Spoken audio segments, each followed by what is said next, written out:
As teachers, we have always taken our profession for granted. However, the first half of the 21st century has shown us that change is coming and it's riding a roller coaster. In this discussion, we will explore the pros and cons of online teaching versus the benefits and drawbacks of contact time. So this is a controversial issue which may affect our current and future employment. Many universities are opting for online classes as it is more cost-effective for them. So where does that leave us? The second point of discussion will look at the overwhelming amount of EdTech websites and advertisements with which we are bombarded on a daily basis, which make it virtually impossible to choose between what works and what doesn't. We will look at some methods we can use to sift through this information overload. We will discover how we can still be relevant and stay ahead of the pack by using technology to our advantage. 6 months ago, when I prepared for this lecture, every article I read talked about what will happen in the future. As if the future will arrive with Buck Rogers or Stardate 4353. Then Corona came and slammed the door in our faces. Suddenly the future is now, and none of us are prepared.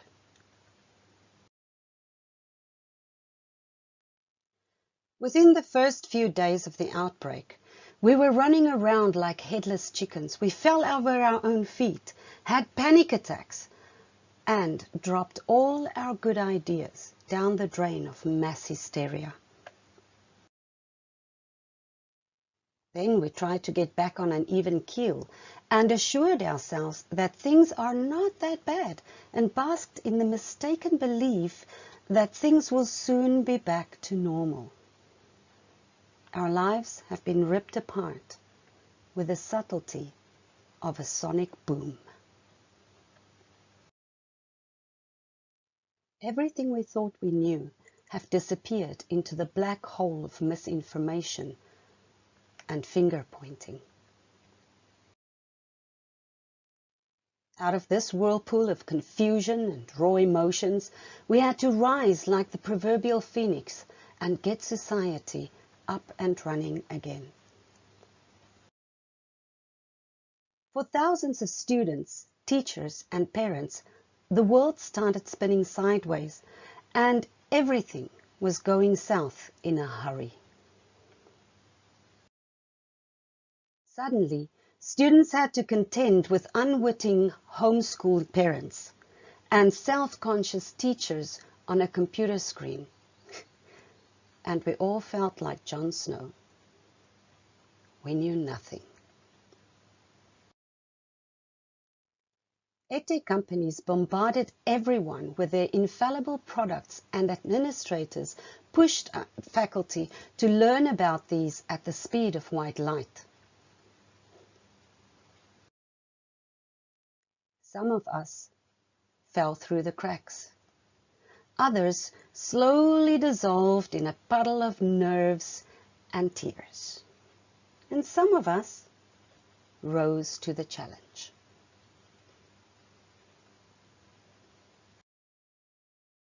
So where do you fit in?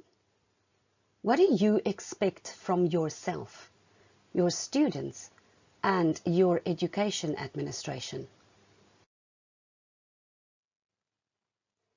It is clear that online teaching, in whatever form, is here to stay.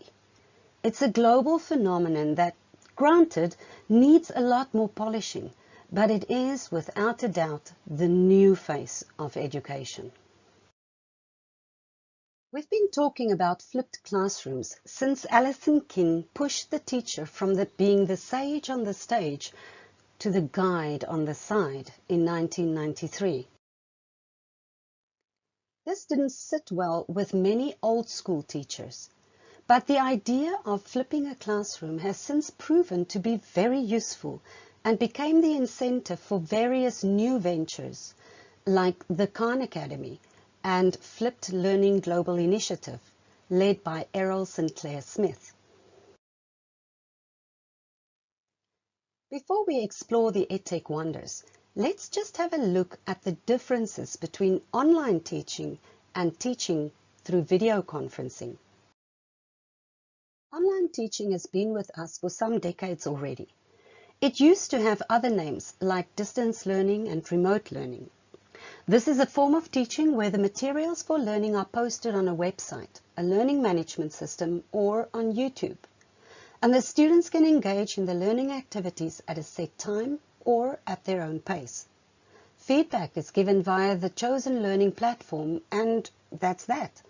There's very little to no face-to-face contact between students and teachers. Video conferencing is more of a COVID-necessitated process. Although Skype and other video conferencing platforms have been used by business for some time, it wasn't something that really caught on in education. However, the sudden closure of schools and the rush to find a way to keep education going forced us to use the methods and technology available. Video conferencing classrooms became the norm and the bane of our existence. It is one thing to take a few hours to create your lessons on a video, post it on YouTube and be done with it. It's a completely different kettle of fish to have to sit in front of 20 students who are quite tech savvy, who can expertly invent internet connection problems and thus deep six your perfect lesson within minutes. According to some experts in the economic and marketing sectors of the world, video conference teaching, or like I like to call it, COVID teaching, is here to stay. Professor Scott Galloway, a clinical professor of marketing at NYU Stern School of Business, had a very interesting but alarming interview with CNN about the future of colleges and universities as far as the costs of education are concerned.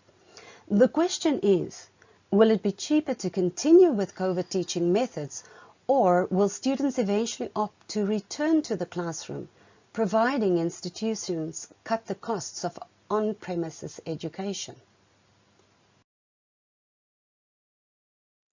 If schools and other education administrations choose to continue with video conferencing as an alternative to contact time, we will have to cultivate experts and resources to make COVID teaching effective and manageable.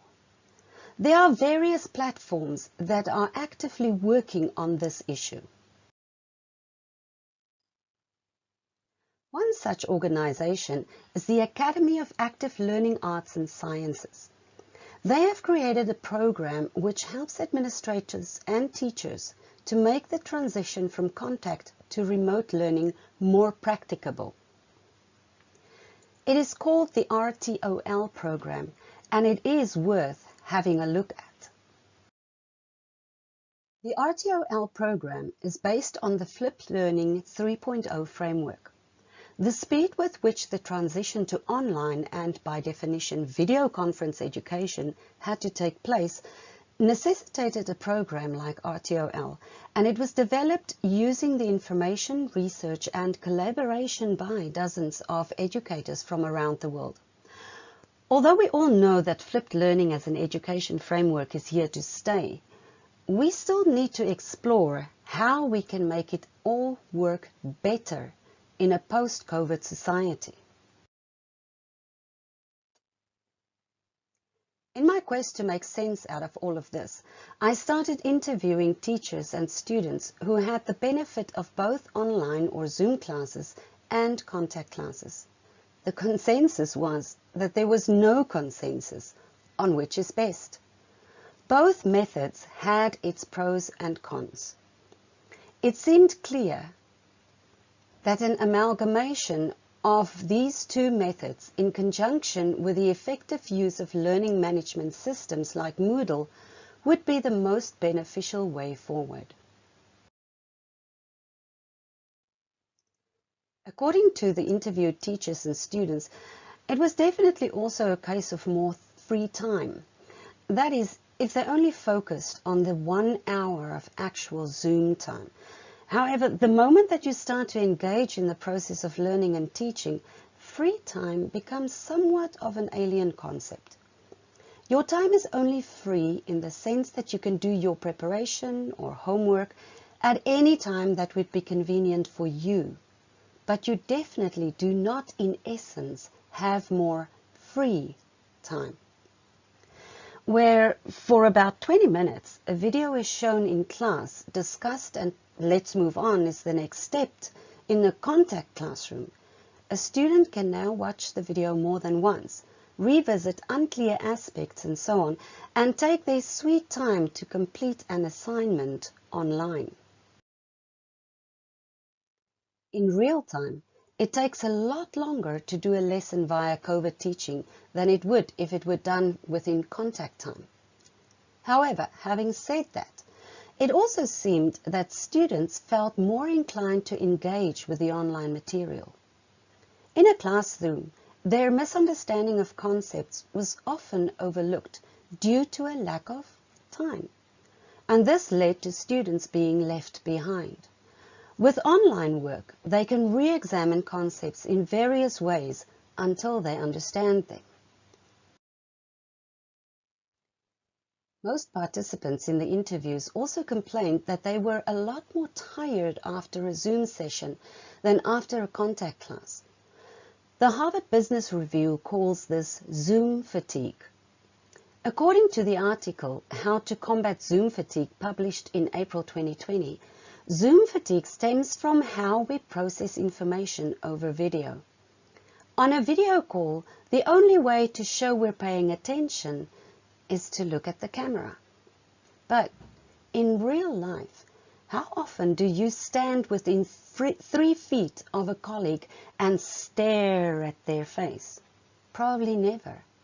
This is because having to engage in a constant gaze makes us uncomfortable and tired. In person, we are able to use our peripheral vision to glance out the window or look at others in the room. On a video call, because we are all sitting in different homes, we turn to look out the window. We worry it might seem like we're not paying attention. Not to mention, we are all staring at a small window of ourselves, making us hyper aware of every wrinkle and expression and how it might be interpreted. Without the visual breaks we need to refocus, our brains grow fatigued. Interviews with students also revealed that they felt that there were too many distractions during a Zoom class. The environment and lack of experience with video conferencing caused a lot of anxiety and doubt. As a result, they often opted to switch off the camera and sound and then play on their phones or do something else, assuming the teacher would not know. Because of privacy issues, students have a choice whether they want to have the cameras on or not. So there's no way for a teacher to monitor participation in the same way it can be monitored in a contact class. Students also felt that some teachers gave way too much work, thinking that the students have more time to do it, and other teachers only gave the absolute necessary information without any explanations. In a classroom, it's much easier to ask for and get clarification. This brings us to 2 very important questions. What does the future hold with regard to teaching methodology? And how are we going to keep our jobs? As to the question of future methodology, I believe there is a whole new world waiting for us. This is a very new area of study, so it will be some time before there will be real scientific evidence about the consequences of COVID teaching. Most of what we read now is based on cursory research and information gleaned from interviews and so on. It will take years to establish the impact of this global teaching experiment. One of the biggest obstacles is the lack of infrastructure. It is no secret that the majority of students in most countries do not have access to even the basest of technology needed for this kind of education. What will happen to them? That, unfortunately, is a question for another time. Some might say I am biased when it comes to COVID teaching. I am. I don't like talking to a machine. I need interaction. I need real-time responses to gauge my students' reactions to the lesson content and its effectiveness. Video conferencing can mask all of these responses and nuances to such an extent that you are at times reduced to reciting your lesson content in the space of an hour or so and then shut off the camera feeling depleted and unfulfilled. Christopher Marcicano, a teacher at Davidson College, wrote a delightful article about this published in Inside Higher Ed in April 2020. One of the major points that I took from his article is this: you are not an online educator, so learn from someone who is. There are skilled people out there who are willing to lend a hand. Seek them out through Twitter, Facebook, or other media outlets. The benefit of our solitary confinement is that we are all in the same boat, even though we might not all be in the same river. Reach out, talk, investigate, practice. Do what you need to do. I had to. I had to let go of my prejudices and get with it. None of us know exactly what the next 6 to 12 months will hold for us, but it's clear that we need to be better prepared. According to Alison Pendergast, a senior program officer at the Gates Foundation, it is clear that educators from all kinds of institutions will be much better off if they learn to plan for a multimodal delivery. Face-to-face instruction supplemented by high-quality online courseware can accelerate students' ability to engage with the curriculum. Active learning can have huge benefits. So, how do we do this? We get all starry-eyed by all the gadgets and widgets and whatsits that EdTech bloggers throw at us. But how much of these can you actually use? One of the things we should do is to get rid of the forest, because we do not see the trees. This is exactly the same as lesson planning. Establish your aims and objectives, figure out how you want to get there, and then do your research. Find a focus point, return to the fundamentals, and think about what you want to achieve. A good place to start might be to let go of all the Flipgrids and Kahoots and Quizlets and think. How beneficial are these gizmos really? Do you want to teach vocabulary and a little conversation only? Forever? Sure, then use them. But do you want to expand and grow and by definition do the same for your students? Then let's get back to basics. Get some training on the ins and outs of online teaching. If nothing else, COVID has given many corporations a very philanthropic heart. There are hundreds of opportunities for free training available these days. One of these free training programs is offered by the non-profit organization called Online Learning Consortium. OLC offers a free playbook that guides you through the process of developing effective online lessons. The LMS is here to stay, regardless of whether we will be talking to our computers for another year or not. Best practice is to get yourself well versed in how to design, enhance, and optimize your online capabilities. Another website that can help you achieve this is everylearnereverywhere.org. This organization offers resources to help you get started on your planning journey. If we are serious about using the technology of the day to enhance our schooling experience holistically, we need to start with the actual planning of our materials. It is no good to just throw a game or two onto the LMS for that day and then sit back and enjoy your beer. Face it, there are more teachers than jobs. Make yourself stand out. Make yourself an online guru. That is how you will keep your job. A final word. Advocates of the benefits of e-learning assume that all students would want to learn and would therefore be quite happy to poke around the internet for hours in order to enhance their education, when in fact only a handful of students are motivated enough intrinsically to do that. The vote for e-learning is based on its application to the business sector more than that of education. So, when you do your research, make sure to draw a distinction between the use of online teaching for education and schooling and e-learning for corporate enhancement.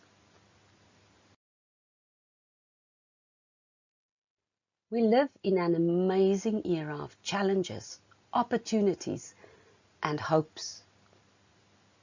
How are you going to make every minute count?